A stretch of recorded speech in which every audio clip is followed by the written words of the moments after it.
we're living in a time right now where food is so disrespected and food is so cheap to us.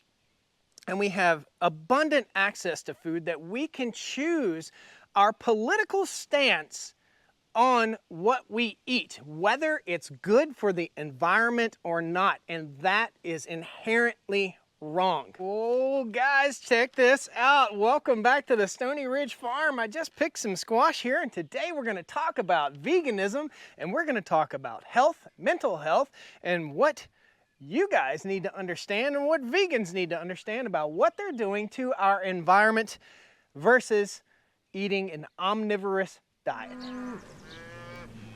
Good morning, farm fans, and welcome back to the Stoney Ridge Farm. We're out here at our edible gardens, and man, they are looking great. Getting a bumper crop of squash right now. Got all kinds of yummy stuff in here for edible gardens.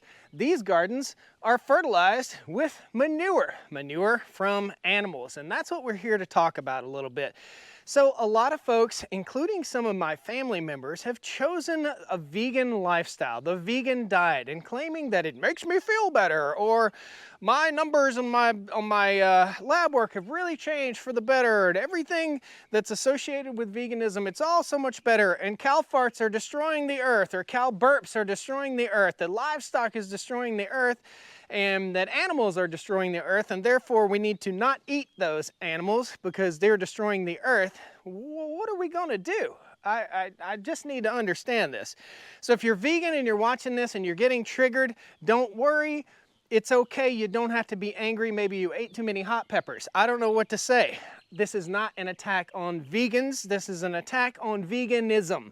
And I don't want to really say it's an attack. This is a reality check on veganism. Here's what we've got. So for some reason, Netflix and a lot of mainstream media is pushing documentaries that push you towards a vegan diet. They're pushing our country towards a vegan diet, to a more sustainable diet. Now, I don't know if you guys know about ecology and ecosystems. Ecology, ecosystem, okay, think about those two words. What does an ecosystem require? It requires plants and animals. It requires manure. Why do we have topsoil that's 18 feet deep out in our grain belt of the United States? Because of animals, because of the great herds of bison that roam the countryside for tens of thousands of years, guys, a millennium. So why are we eating vegan now? What's going on? What's the big push now that raising animals for food is somehow wrong and cruel and bad for the environment? Now, I will agree to a point here, okay? Now, your vegan food that you're buying, if you're buying certified organic food or organic food at all, the vegan food that you're buying, if it's appropriately fertilized, is there because of animal waste, okay? In other words, it's being fertilized with that animal waste that you despise, that you don't want to be consumed. And let's think about this. There's a couple different types of people that are vegan, I guess. There's the vegan people who are thinking of this as a way to be chivalrous and a way to prevent animals from being killed, and then there's the people that think that being a vegan is the right way, that you're an herbivore like a cow or a goat or an elephant, when in reality our bodies have evolved to be omnivorous. In other words, like a chicken, they'll eat anything. A chicken dies in the chicken coop, and what do the chickens do? If they don't have any food, they'll eat that chicken, all right? That's an omnivore. If a cow dies in the pasture, the cows won't eat the cow. Okay, that's an herbivore. I am not an herbivore, and neither are you, no matter how much you want to think you are. Okay, we're going to talk about that. We're going to touch base on veganism and mental illness and depression also. So a lot of vitamins are provided to us with animal proteins, and a lot of valuable resources are provided to us with animal proteins. In any ecological system, in any system of ecology, there's always a keystone predator. There is a grazing component. There are plants, there are animals. The animals support the plants and the plants support the animals. How on earth can a vegan diet in any way, shape, or form be a sustainable system? And the answer is it cannot sustain itself. You can't take the waste products from this garden and put it back on this garden and expect it to grow year after year after year after year the same way. It's not going to happen. Just like you can't mow your grass and expect your grass to be fertilized just with the grass clippings. It just doesn't happen. This takes either a chemical or an animal component to help rebuild and regenerate the soil so that we can build plants to feed us again. Do I not like eating plants? That is absolutely not the truth. I love green beans, I love squash, I love tomatoes. I even eat tofu once in a while. I love eggs, I love fish, I love beef, I love pork, I love chicken. I am an omnivore, and so are you if you're watching this, no matter how much you think you're an herbivore. No matter what documentary that you've watched on Netflix or wherever it is that you've watched it that is somehow falsely telling you that animals are destroying our environment, when our animals are the reason why we have topsoil, the reason why we have the soil in these raised beds to grow this, okay?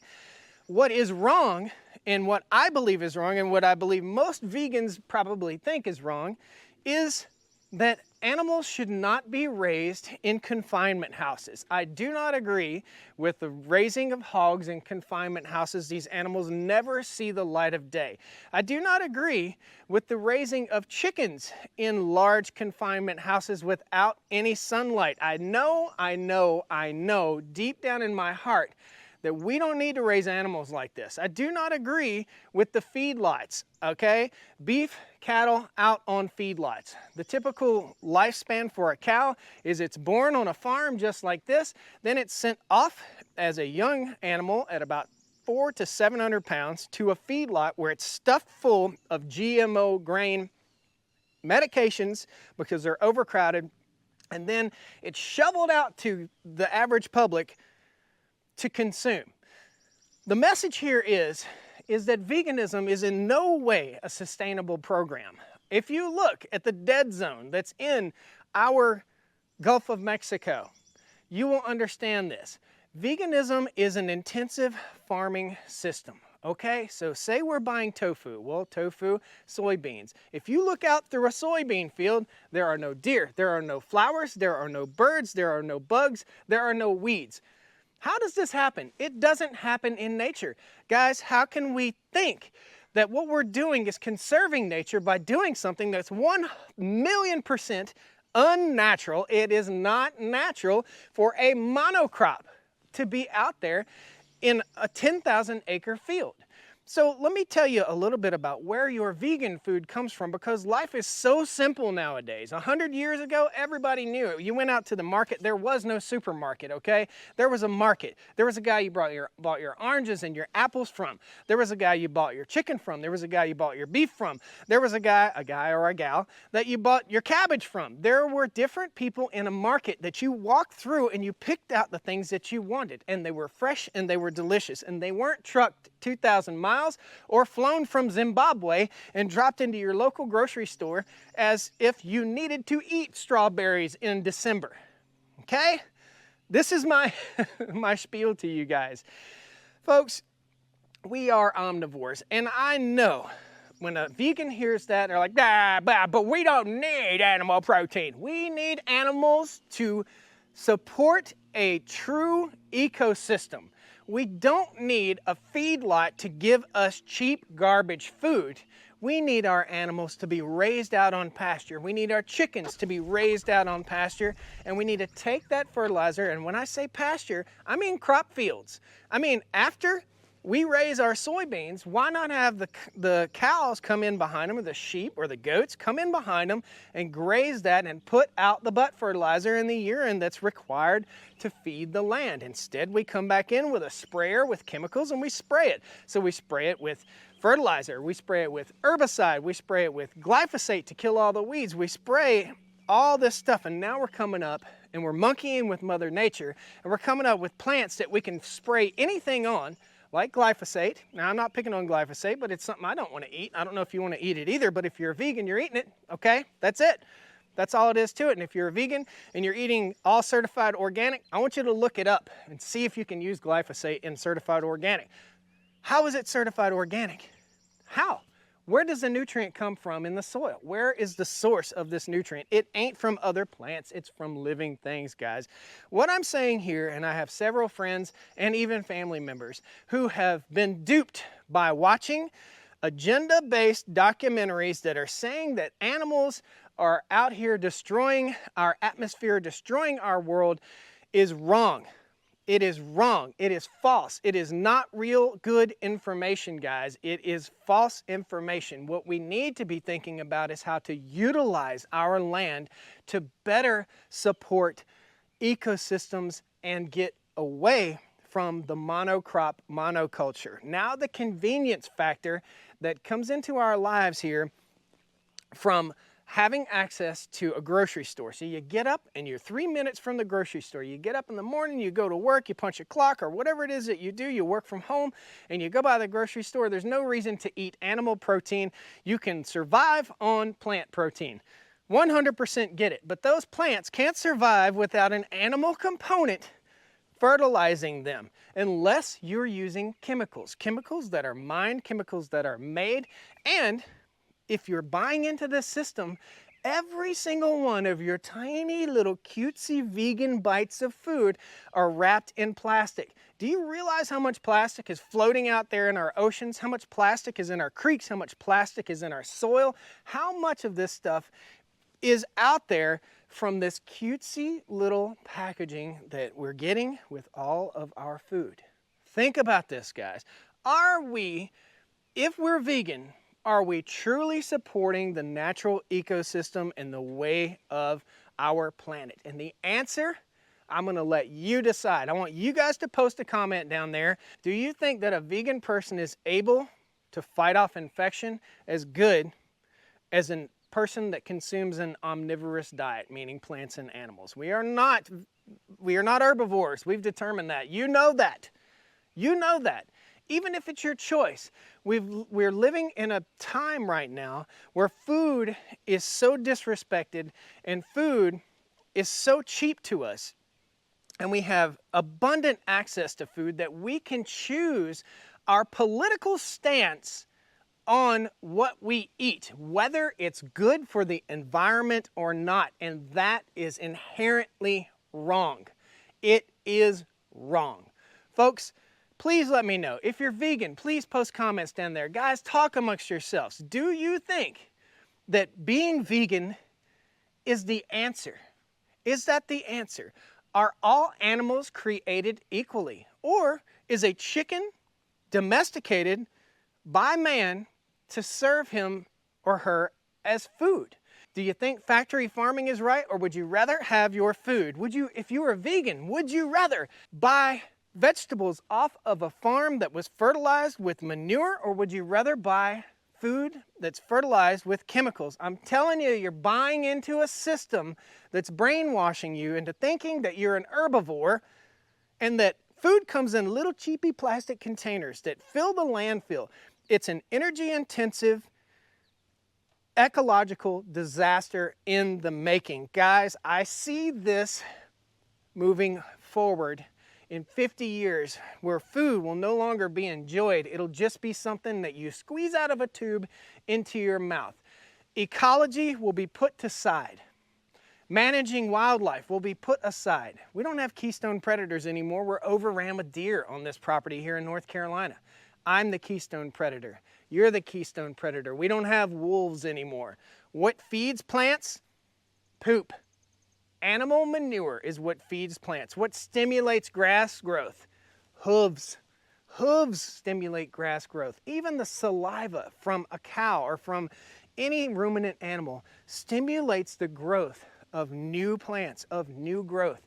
Guys, we're throwing away common sense, life and death, seasonal changes, and senescence. We're throwing it all away because we have more choices of what kinds of foods we want to eat. If you're looking for an ethical decision on why you want to become vegan, make that ethical decision being against factory farming, being against monocropping, and buy from your local farmer that does it right. Don't buy it from the feedlot, and don't go in to the grocery store and buy this over-processed little plastic box garbage. Go out to your farmer's market and support them. If you want to be vegan, if you want to do it for the good of the earth, understand that the earth requires animals. And animal fertilizers, meaning what comes out of the backside of that cow or what comes out of the backside of that pig, is important for growing the crops that feed you. So think about this. Are cow farts destroying the earth? I don't really think so, guys. Is a feedlot the right place for a cow to live its best life? Absolutely not. Absolutely not. Is a hog house, a confinement house where hogs live, is that the right place? Is that the way Mother Nature intended a hog to live? I don't think so, guys. Please let me know. Please post comments down there. I want to let you guys know what my thoughts are. We're working in an unsustainable system right here, and you're being tricked into thinking you're an herbivore, and your ethics are driving this. You don't want animals to die unnecessarily, right? And it's not necessary to have animal protein, right? So why do we need animals at all? Why don't we do away with all of them? You know why? Because they fertilize this. It just makes sense. Guys, post a comment. Please let me know what you think. I'm Josh, Stoney Ridge Farmer. I hope you'll subscribe to the channel. Even if you don't agree with me, or even if you do agree with me, tell me what you think. Is veganism a mental health issue? Is this a picture that's being painted for us for some agenda that we don't know about? Are we going to be eating food that's squeezed out of little tubes? Is everything going to be prepackaged, and are our oceans going to be covered with plastic in the next 1,000 years? What's going to happen here, guys? If we do away with the grazing component, we do away with building topsoil, and guess what? Forest builds topsoil slower than grassland. Grassland that's grazed builds topsoil faster. Grassland that's grazed produces more oxygen than forest. Because guess what?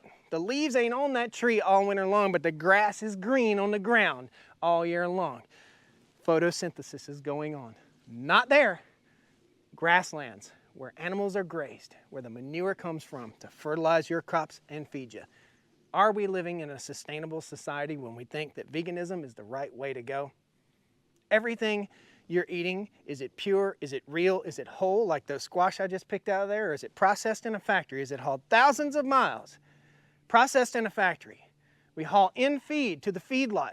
We haul manure out. We spread it on the fields. Is that right? Or should we be grazing our fields instead of hauling and making it intensive and burning more diesel fuel?